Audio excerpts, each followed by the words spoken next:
everybody, and welcome to a new video. Today we are going to be recreating some mini-games from a very niche, either you know or you don't, DS game from my childhood.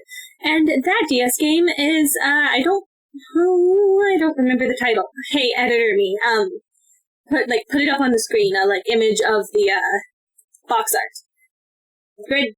Great, ow, I just hit my desk. Anyways, and in it, basically the whole premise is that you're playing as Tinkerbell and you're going around trying to help all the different fairies bring the seasons, get ready to bring the seasons to the mainland. And, why does this always pop up in the middle of my recordings? Oh my gosh, I won't see it for weeks, and then the second I sit down to record, Java update available, and it's like, oh my gosh, stop. Anyways, so you do various tasks and help all the other talented fairies with their stuff. So, for spring, you go and help paint the ladybugs, which is one of the mini games I recreated. The other one, while not necessarily season-specific, since Tinkerbell is a tinker fairy, who would have known, the other fairies will give her pots and pans to help repair. So, there's a little mini game where you're repairing and shining and getting pots good to go,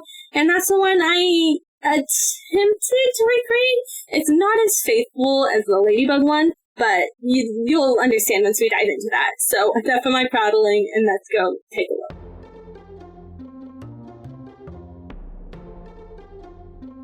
Alright, so first let's take a look at the Ladybug one. So first I'm going to show you without the time limit. So this one is technically endless. What is with the frame? Ow, that was really loud. What was I doing that I had to have the volume up so on? Anyways. Spot's in the right spot. Okay, we are spot, be a free roam of the entire map, and spot, spot, spot, spot, spot. Ooh, different ladybug, spot, spot, and the other ladybug, spot, spot, spot.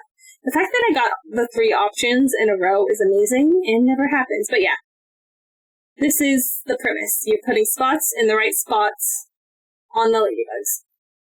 The reason this isn't aligned perfectly is my fault, because my computer default resolution is a little wonky when paired with RPG Maker.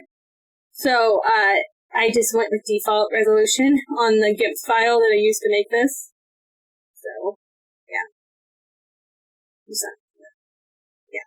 Anyways, I'm going to stop doing that and break it down how it works, and then I'll show you how I add the timer in after that. So, okay, that's it. So this is the starting event. So when you load into the map, this happens. So first it tells the player what to do, put the spots in the right spot. Then it adds the party member spot and removes the player character, and then it controls a random variable between the numbers 1, 2, or 3. If random number equals 1, then it shows the picture with 5 spots. If it equals 2, it shows the picture with 3 spots. And if it equals 3, it shows the picture with 2 spots. I just did it in declining order. In the comment here, this does absolutely nothing. This is just to remind myself. And then erase the event. You do not want to do a self-switch here, because if you do a self-switch, then this event will not be able to repeat itself ever. It'll just be permanently done. So by erasing it, it temporarily removes it until you reload the map.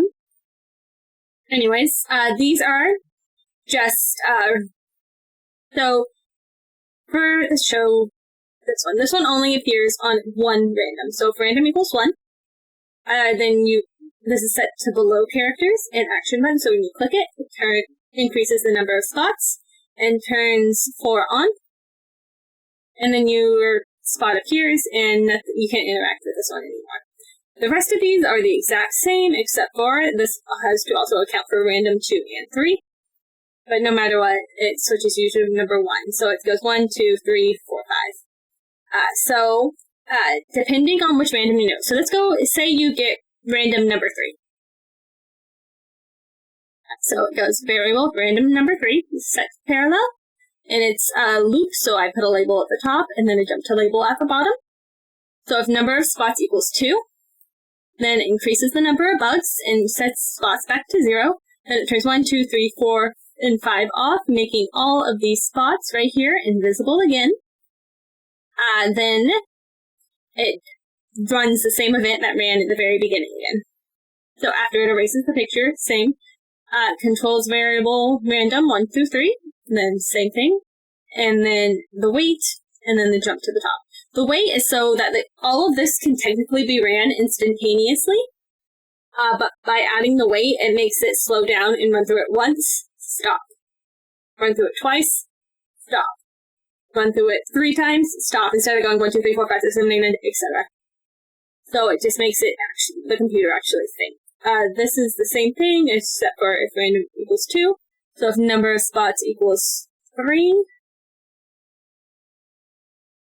UPS truck, not UPS truck, was going really slow, and I was like, I didn't order any packages, why is it coming? But it wasn't in my house, it was going to my neighbor's house. Anyways. This one, if number of spots equals 5, so as you saw in here, number here increases that, so it just depends on which one you get. So let me show you the one that is timed. You'll see there is an extra event added in here, which I will explain once I play the game through once. Spot's a nice spot.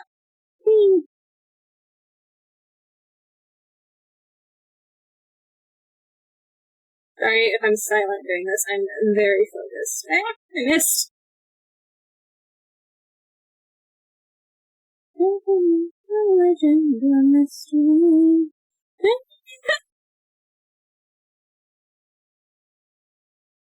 It's risky. Sorry, I've been listening to Anastasia's music.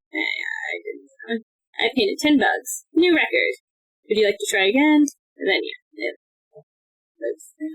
but literally the only thing that's different here is this event right here, which is set to if the timer is less than 1 second. I found this is the easiest way to get it to go to 0, because anything less than 1 second, the timer is over. So then it does the same thing these events right here do, and it turns everything off or sets everything to 0, and then erases the picture. It's variable 7, which is the one that's set in here. You painted blank bugs. If number of bugs, that's variable 7, is greater than score record, then it goes new record, and changes score record to equal the same number as the variable number of bugs, and then does that. So I guess it's not the same. It also starts the timer at the end of this event here. But yeah, that is the only different thing. So let me...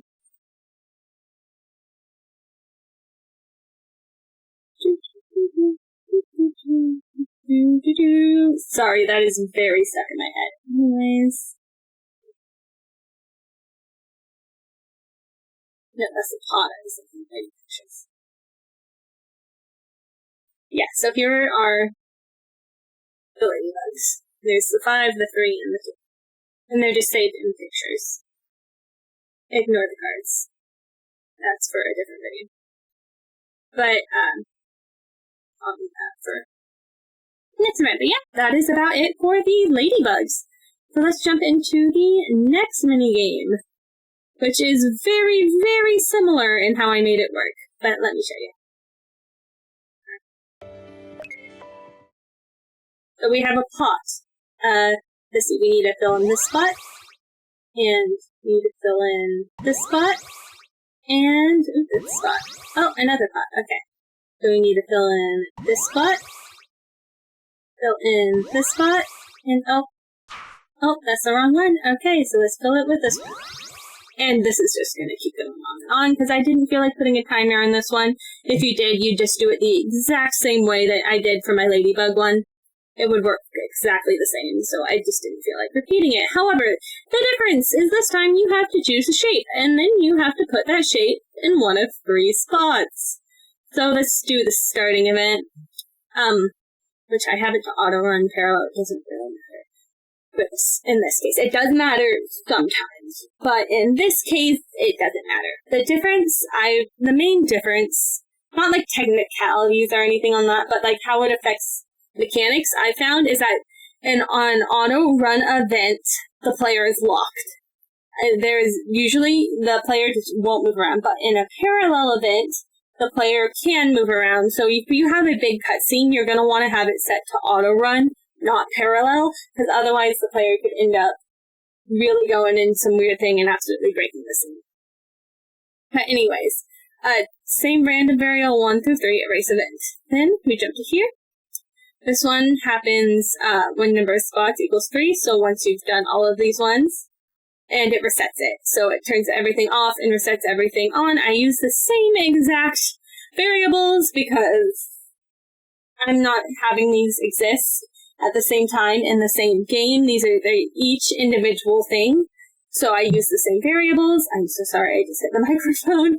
But you don't, if you're making this in a game, you do not want to use the same variables. Use different ones for different events. But anyways, it increases the number of pots, but this would be, resets the number of spots to 0, and that. Alright, so what happens here is, unlike for the Ladybug event where I have an actor, here I'm not actually changing the actor, I'm just changing the actor sprite. So if you do this method, you want to make sure that at the very end of this, that you reset the actor sprite to be the correct sprite instead of whatever images you have going for the event. But anyways, this is what changes the player's image. Ignore the scalpel. That's for something I was going to do and then couldn't figure out how to do. But anyways, so here, the reason this event is so complicated is because I have these set up in a row, left, right, up, instead of having them go each individual section. Like, yeah. So that's why it has the player changing direction. But then it turns 1 on, and then 2 and 3 off. And then, same here. Except for it turns 2 on, and then this one turns 3 on. So this is where the random numbers come in place. But if 1 is on, so that means you have selected the heart, then yay, you did it, otherwise it plays a bad noise. If you did it, then it switches you to this end, and it makes it go away. Same thing here, if 2 is on, yay, if not, boo, and then it switches you here if 2 is on. Exact same thing here. You'll notice that each of these 1, 2, and 3 are set to different ones, so it's actually, there are only 3 different options you can get. For this, there are different ways that you could make it a lot more random. I just didn't. But because it would require more than one randomizer. And I just wanted to keep it basic, show the premise. If you want to go crazy with it, be my guest. Like, you could do so many different things with this. You could have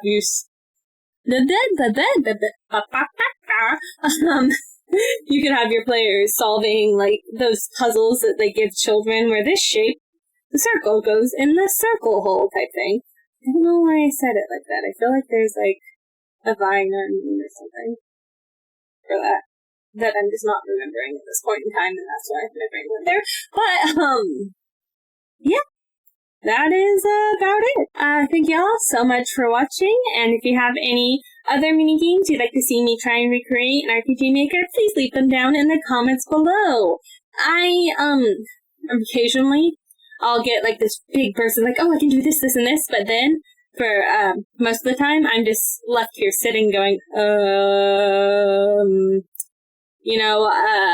I could do, so, please, if you have any ideas or just stuff you want to say, please leave them in the comments down below. I greatly appreciate them. And I usually start working on them immediately because I get so many ideas when I don't have to spend my brain power, coming up with the initial idea. But anyways, thank you all so much for watching, and I will see you in the next video. Bye!